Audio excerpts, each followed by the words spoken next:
Hello दोस्तों, UPSC Hindi के online study platform में मैं गौरव त्रिपाठी आप सभी का स्वागत करता हूं। दोस्तों, इस प्लेटफॉर्म के माध्यम से हम UP PCS mains special series का डिस्कशन कर रहे हैं और आज इसी क्रम में हमारा क्वेश्चन नंबर 2 डिस्कशन होगा, जो कि उत्तर प्रदेश विशेष श्रृंखला का एक भाग होगा। और आपको पता होगा कि यूपी पीसीएस मेंस 2019 जो है वो 25 अगस्त से प्रस्तावित है, और जो केवल 2019 के लिए ही नहीं बल्कि जो दो लोग 2020 में भी दे रहे हैं, 2021 में भी दे रहे हैं, जो हम क्वेश्चन डिस्कशन करने वाले हैं वो उन सब में काम आएगा। तो आप देख सकते हैं इस वीडियो को, और आप मेरे बारे में देख सकते हैं 2019 की जो सिविल सेवा की परीक्षा हुई है उसमें हिंदी माध्यम से इंटरव्यू में अपीयर हुआ हूँ। तो हम सीधे प्रश्न की ओर चलते हैं।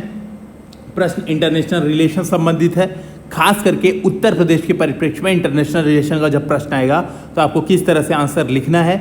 अगर स्पेसिफिक पूछा है उत्तर प्रदेश के परिप्रेक्ष्य में, तो अगर मान लीजिए क्वेश्चन में उत्तर प्रदेश हटा के क्वेश्चन पूछ रहा है तो आप सिंपल जैसे यूपीएससी में आंसर राइटिंग करते हैं एग्जैक्टली वही लिख देंगे। लेकिन इस प्रश्न को एक बार पढ़ें, प्रश्न की डिमांड क्या है वो देखिए। प्रश्न कह रहा है उत्तर प्रदेश की नेपाल से लगने वाली सीमा का भारत नेपाल संबंधों में क्या महत्व है। यानी आपको एक तरह से समझिए, अगर मैं इस क्वेश्चन को ऐसे जम्प कर दूं, भारत की नेपाल से लगने वाली सीमा का भारत नेपाल संबंधों में क्या महत्व है। यानी भारत की नेपाल से कई जगह सीमा लगती है। आप देखेंगे कि बिहार से लेके वेस्ट बंगाल से लेके सिक्किम तक कई जगह भारत की नेपाल से सीमा लगती है। लेकिन यहाँ पे क्वेश्चन पूछ रहे हैं उत्तर प्रदेश की नेपाल से लगने वाली सीमा का, यानी जो भी चीज़ें आप देखेंगे, जो भी महत्व देखेंगे, वो उत्तर प्रदेश से जो सीमाएं लग रही हैं उसके रिस्पेक्ट में क्या प्रॉब्लम्स हो रही हैं, उसके रिस्पेक्ट में क्या महत्व है, आपको उस संकीर्ण दायरे में इस चीज़ को अब देखनी होगी। तो आपको एक चीज़ जो इंपॉर्टेंट है ध्यान में रखनी है, एक मैप अवश्य बना देना है, रैंडम मैप। अच्छा, जो हम बनाते हैं एग्जाम में कॉपी पे तो उसको मैप नहीं बोलते हैं, डायग्राम होता है, क्योंकि मैप स्केल पे होता है और जो हम बनाते हैं वो स्केल नहीं है, टू द स्केल नहीं है। तो हम क्या करते हैं, सिंपल आपको चौकोर चौकोर 2 लाइन बना देनी है और बता देना है कि ये नेपाल है भाई साहब, ये उत्तर प्रदेश है। और तराई क्षेत्र जो बीच का इनके संक्रमण का क्षेत्र है, इसको हम बोलते हैं तराई क्षेत्र, वो दिखा देना है आपको। बस सिंपल सा यही काम करना है, नेपाल उत्तर प्रदेश सीमा, एक छोटा सा बस आपको मैप बना देना है। अब हम देखते हैं हम प्रश्न में क्या करना है हमें। तो मैं प्रश्न में क्या करना है वो बताता हूँ। तो आपको प्रश्न में देखिए 2-3 चीज़ें करनी होंगी। पहली बात, इंट्रोडक्शन आप कुछ दे देंगे। एक तो इंट्रोडक्शन दे सकते हैं आप, कुछ बैकग्राउंड बता सकते हैं, ठीक है। तो कुछ बैकग्राउंड बता के आप इंट्रोडक्शन लिख सकते हैं। इसके अलावा आप अलग अलग तरीके से चीज़ों को बता सकते हैं कि आप बता सकते हैं कि उत्तर प्रदेश से जो नेपाल का महत्व है, जो रिलेशन है वो किस तरह का रहा है। यहाँ से आप इंट्रोडक्शन की शुरुआत कर सकते हैं। हालांकि मैंने क्या बताया है इंट्रोडक्शन में वो देखिए, तो मैं एक बार ऐसे बताऊंगा सीधे सीधे। तो मैंने इंट्रोडक्शन में क्या लिखा, भारत नेपाल संबंध 1950 की शांति एवं मित्रता संधि पर आधारित है तथा नेपाल भारतीय राज्य उत्तर प्रदेश से लगभग 580 किलोमीटर की खुली एवं वीजा मुक्त सीमा साझा करता है। तो मैंने सीधे बता दिया कि जो हमारे संबंध है नेपाल और भारत के संबंध, क्योंकि देखिए प्रश्न की डिमांड कह रहा है भारत नेपाल संबंधों में क्या महत्व है, आपको वो बताना है, ठीक है। तो हमें बताना भारत नेपाल संबंधों में महत्व है, लेकिन उत्तर प्रदेश की सीमा जो लग रही है उसके कारण। तो मैंने इंट्रोडक्शन में बता दिया कि हमारी 500 किलोमीटर की खुली एवं वीजा मुक्त सीमा है इस, और जो हमारे संबंध है वो किस पर आधारित है, जो भारत के साथ नेपाल के संबंध है वो किस पर आधारित है, 1950 की शांति एवं मित्रता संधि द्वारा आधारित हैं। और मैं एक चीज़ बता दूं, ये मोस्ट इंपॉर्टेंट क्वेश्चन माना जाएगा 2019 की यूपी पीसीएस एग्जाम के लिए। क्यों? क्योंकि भैया अभी आप देखेंगे कितना ज़्यादा चर्चा में रह रहा है नेपाल, रोज ही भारत को घुड़की दे रहा है, ठीक है। तो इस बात को आप समझिए। तो इंट्रोडक्शन आप इस तरह के लिखेंगे। अब बात करते हैं उत्तर प्रदेश नेपाल सीमा जो लग रही है उसका महत्व क्या है। तो जब ऐसा प्रश्न आए, जब आपसे ऐसा प्रश्न आए कि आपको किसी चीज़ का महत्व बताना है, ठीक है, किसी चीज़ के कारक बताने की कौन से कारक हैं, तो मैंने ऑलरेडी आपको, आप देखेंगे अगर अपने यूपीएससी का डिस्कशन देख रहे होंगे अगर आप वीडियोस, तो मैंने उस पर चर्चा की है कि महत्व बताना होता है तो हम सीधे क्या सोचना शुरू करते हैं कि आर्थिक महत्व क्या है, हम सोचना शुरू करते हैं कि सांस्कृतिक महत्व क्या है, हम सोचना शुरू करते हैं कि राजनीतिक महत्व क्या है, ठीक है, हम सोचना शुरू करते हैं कि कूटनीतिक महत्व क्या है, ठीक है। ये आप देखेंगे इस तरीके आप सोचना शुरू करते हैं कि भौगोलिक महत्व क्या है। तो जो हेडिंग्स है, ठीक है, हम इस तरह से चीज़ों को सोचना शुरू करते हैं, इस तरह से चीज़ों को तोड़ना शुरू करते हैं, और जब वही लिखेंगे तो हमारा आंसर कंप्लीट हो जाएगा। लेकिन एक बात आपको और ध्यान में रखनी है कि महत्व बताना है तो महत्व में क्या होता है, बेसिकली हम पॉजिटिव चीज़ों की चर्चा करते हैं महत्व में। जब हमसे कोई चीज़ पूछता है महत्व तो हम बताते हैं पॉजिटिव चीज़। जब हमसे कहीं पे पूछता है कि परिणाम बताइए तो परिणाम में हम कोशिश करते हैं निगेटिव चीज़ों पे ज़्यादा फोकस करें। लेकिन दोनों में एक खास बात होती है कि जब महत्व पूछे तो आपको पॉजिटिव लिखना है, यानी आपको महत्व बताना है, क्या सकारात्मक चीज़ें हैं, प्लस आपको चुनौतियां बतानी है। साथ में आपको चुनौतियां, महत्व है इतना ज़्यादा, फिर भी आपको साथ में कुछ चुनौतियां अवश्य बतानी है। ठीक है, अगर परिणाम पूछ रहा है, अगर कहीं पे परिणाम पूछ रहा है तो आपको निगेटिव चीज़ें ज़्यादा बतानी है। अगर मान ये पूछ रहा है, ऐसे प्रश्न पूछ रहा है कि भारत, यहाँ पे प्रश्न मैं थोड़ा चेंज कर दूँ, उत्तर प्रदेश की नेपाल से लगती सीमा का परिणाम क्या है, भारत के संदर्भ में क्या परिणाम हो रहा है, तो आप पॉइंट्स ऐसे ही लिखेंगे, लेकिन आप शुरू में नकारात्मक पॉइंट्स ज़्यादा बताएंगे। आप बताएंगे कि नकारात्मक परिणाम जैसे आर्थिक सुरक्षा पे खतरा हो रहा है, ठीक है, इंटरनल सिक्योरिटी में प्रॉब्लम हो रही है, इस तरह से आप पहले निगेटिव पॉइंट ज़्यादा बताएंगे, फिर आप पॉजिटिव बताएंगे, और पॉजिटिव पॉइंट्स थोड़े कम लिखेंगे। वहीं महत्व में आप पॉजिटिव पे ज़्यादा फोकस करेंगे, निगेटिव पे कम फोकस करेंगे। तो देखिए मैंने कैसे आंसर लिखा, उसको आप देख सकते हैं। ठीक है, कुछ एक्स्ट्रा पॉइंट्स आपके दिमाग में आए तो उसको आप अलग से नोट कर सकते हैं। तो मैंने पहला बताया आर्थिक महत्व क्या है, मैंने कहा सीमा पर पेट्रोलियम एवं दैनिक महत्व की वस्तुएं एवं औद्योगिक उत्पादों की आवाजाही होती है। जैसे आप देखेंगे सोनौली सीमा पर पोस्ट बनी हुई है, इंटीग्रेटेड चेक पोस्ट, और वहाँ पे क्या होता है, वहाँ पे दूध, इसके अलावा जो औद्योगिक वस्तुएं हैं जैसे कार, मोटरसाइकिल, तो नेपाल में ये सारी चीज़ें भारत से ही और बेसिकली उत्तर प्रदेश सोनौली बॉर्डर से ही जाती है। ठीक है, तो सीमा पर पेट्रोलियम एवं दैनिक महत्व की वस्तुएं।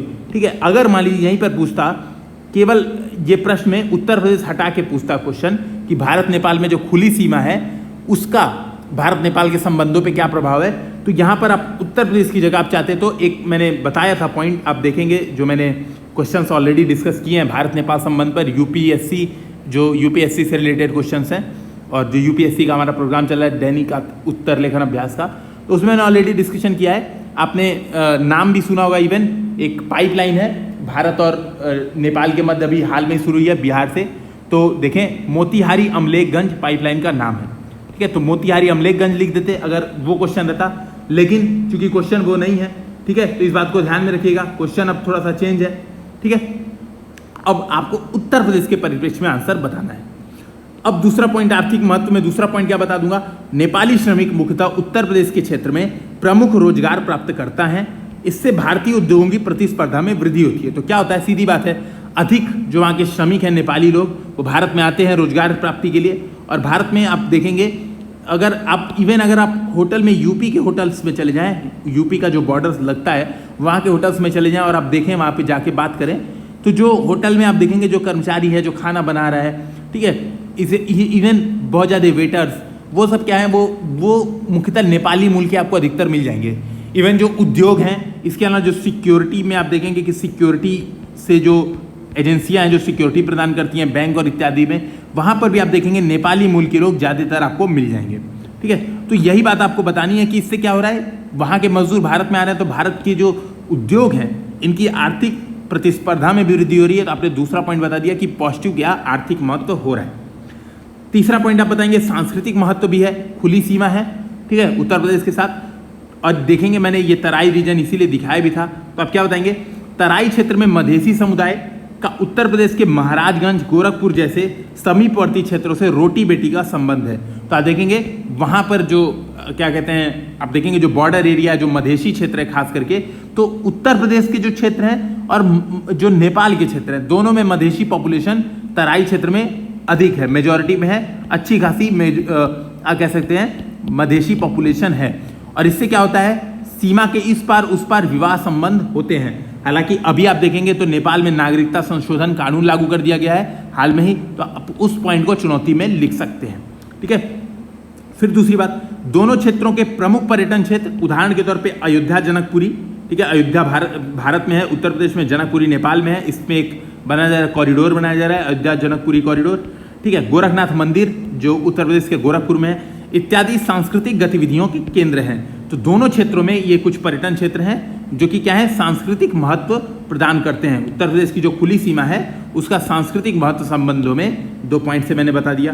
ठीक है, अब मैं बताऊंगा तीसरा महत्व, जो हमारे यहाँ नदियाँ मिल रही हैं। नदियाँ कौन कौन सी होती हैं, घाघरा एवं गंडक जैसी नदियाँ नेपाल से उत्तर प्रदेश में प्रवेश करती हैं, जहाँ ऊर्जा की विशाल संभावनाएं हैं। तो एक महत्व मैंने बता दिया, ऊर्जा के क्षेत्र में क्या महत्व है नेपाल का, तो ऊर्जा के क्षेत्र में क्या महत्व है, जो उत्तर प्रदेश की सीमा वहाँ पे लग रही है, तो उसका महत्व मैंने क्या बता दिया। ठीक है, उसका महत्व मैंने ये बता दिया कि जो सीमा है जो नदियाँ सीमा पार जो नदियाँ आ रही हैं जैसे घाघरा, गंडक, इवन कोसी, लेकिन मैंने कोसी इसलिए नहीं लिखा क्योंकि मुझे कंफर्म नहीं था कि उत्तर प्रदेश से कोसी होके जा रही है कि डायरेक्ट बिहार में जाती है। मुझे एग्जैक्टली थोड़ा सा कंफ्यूजन थी, इसलिए मैंने कोसी को नहीं लिखा। घाघरा एवं गंडक नदियाँ जो सीधे उत्तर प्रदेश में आती हैं नेपाल से, तो उसके बारे में मैंने बता दिया। इवन बहुत सारी नदियाँ हैं, काली, सप्तकोसी, अरुण, पंचेश्वर, जितनी ज़्यादा आपको नदियाँ याद है आप उतना ज़्यादा मत लिखें, एक दो लिख दें बहुत है, मैंने वही बता दिया। इसमें क्या है, ऊर्जा की विशाल संभावनाएं, क्योंकि बहुत बाढ़ लेके आती है नदियाँ, आप देखेंगे बहुत ज़्यादा पानी होता है, तो यहाँ पर क्या हाइड्रो पावर बन सकता है, तो एक महत्व ये भी हो गया। चौथी बात करूँ सुरक्षा, तो सुरक्षा में क्या है, उत्तर प्रदेश के गोरखपुर में आप देखेंगे तो गोरखा रेजिमेंट डिपो है, ठीक है। जीआरडी कैंटीन का अगर आपने नाम सुना होगा तो जीआरडी कैंटीन है उत्तर प्रदेश के गोरखपुर में। इसके अलावा भारत में नेपाली बलों को प्रशिक्षण भी दिया जाता है। तो जो हमारे जो आप देखेंगे गोरखा रेजिमेंट है, अपने भारतीय सेना में एक गोरखा रेजिमेंट है, और जो गोरखा लोग हैं वो क्या हैं, बेसिकली नेपाली मूल के लोग हैं। और भारत में इन बलों को, इवन जो भारत में नेपाल के जो सुरक्षा गार्ड हैं उनको भी क्या किया जाता है, भारत में प्रशिक्षण दिया जाता है। ये बता सकते हैं कि आप सुरक्षात्मक महत्व भी है। अब आपको चुनौतियां बता देंगे, आपको एक दो महत्व अगर और याद आ रहे हो, जैसे आप कूटनीतिक महत्व बता सकते हैं, अगर आपको कोई राजनीतिक ऐसे याद हो जो कि उत्तर प्रदेश के कारण आप कह सकते हैं कि नेपाल में भारत का प्रभाव बढ़ा हो, एक दो एग्जाम्पल अगर आपको ऐसे याद आ रहे हो तो वहाँ पे लिख सकते हैं। हालांकि मुझे याद नहीं था और आंसर मुझे लिखना था 10 मिनट में, तो मैंने उसी हिसाब से आंसर लिखा है, ठीक है। चुनौतियाँ क्या होंगी, खुली सीमा है, ऑब्वियस सी बात है, खुली सीमा है, मैंने शुरू में बताया था खुली सीमा और वीजा मुक्त सीमा है। इसके कारण जाली नोट, तस्करी, ड्रग्स एवं हथियारों की बिक्री संभव होती है और होती भी है यहाँ से, ठीक है। इवन मानव तस्करी भी बहुत ज़्यादा होती है नेपाल से भारत में, भारत से नेपाल में। हाल ही में मधेशी विवाद एवं चीन के बढ़ते प्रभाव से भी संबंधों में दरारें आई हैं, संबंधों में कठोरता आई है। उदाहरण के तौर पे आपने देखा होगा नेपाल द्वारा भारतीय क्षेत्र सुस्ता एवं काला पानी को अपने नक्शे में दिखा दिया गया, और देखिए यहाँ पे मैंने एग्जाम्पल्स करंट अफेयर्स के ऐड कर दिए। तो इससे क्या होता है, जब आप करंट अफेयर्स के एग्जाम्पल्स को ऐड करते हैं तो आपके मार्क्स अच्छे मिलने प्रारंभ हो जाते हैं। मैंने बताया सुस्ता एवं काला पानी को अपने नक्शे में दिखा दिया, इससे संबंधों में कठोरता आई है। तीसरा, नदियों के कुप्रबंधन से बाढ़, उदाहरण के तौर पे घाघरा, कोसी, गंडक, आप देखेंगे कि हर वर्ष उत्तर प्रदेश में बाढ़ आती है। तो इसके कारण, क्योंकि नेपाल में नदियों का कुप्रबंधन हो रहा है, ठीक है, नदियों में बांध कभी खोल देते हैं कभी बंद कर देते हैं, तो कुछ समझ में नहीं आता है। इस कारण से क्या हो रहा है, ये प्रॉब्लम्स आ रही हैं। तो मैंने कुछ चुनौतियां बताया, फिर क्योंकि वर्ड लिमिट ऑब्वियस सी बात है समाप्त हो रही थी, तो सीधे निष्कर्ष लिखूंगा। निष्कर्षतः उत्तर प्रदेश से भौतिक सांस्कृतिक जुड़ाव का लाभ उठाते हुए संबंधों को पुनः मजबूत करने की आवश्यकता है। मैं बताऊंगा कुछ चुनौतियां हैं, लेकिन करना क्या चाहिए, उत्तर प्रदेश का जो लाभ है, उत्तर प्रदेश की जो भौतिक जुड़ाव है, जो सांस्कृतिक जुड़ाव है, जो राजनीतिक जुड़ाव है, ठीक है, इसका क्या होना चाहिए, इसका लाभ उठा के भारत और नेपाल संबंधों को पुनः मजबूत करने की आवश्यकता है। तो इस तरह से आप निष्कर्ष लिख सकते हैं। एक दो पॉइंट आपको एक्स्ट्रा आते होंगे वो लिख दीजिए, ठीक है। एक दो डायग्राम आप बना सकते हैं, जैसे अगर मैं बात करूं तो यहाँ पर आप क्या कर सकते हैं, नदियाँ दिखा सकते हैं, ठीक है। अगर बहुत अच्छे से आपको आ रहा हो तो यहाँ पे आप कुछ एक घाघरा, कोसी, गंडक नदियाँ दिखा सकते हैं, ठीक है, 3D मैप बना के, है ना। लेकिन यही बात है कि कितना आपके पास टाइम है, जितना उतना दिखा दीजिए, ठीक है। तो इस तरीके से हमारा आंसर कंप्लीट हो जाएगा।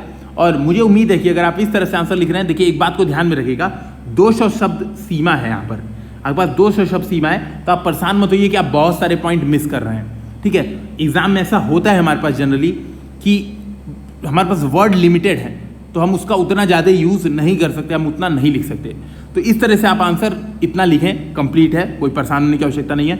और दोस्तों देखने के लिए बहुत बहुत धन्यवाद। अगर आपको वीडियो अच्छा लगा हो तो कृपया इसे सब्सक्राइब अवश्य कर दें, अपने दोस्तों के साथ इसे शेयर भी करें, ताकि और मैं नए नए वीडियोज़ के साथ आपके सामने आ सकूँ। धन्यवाद।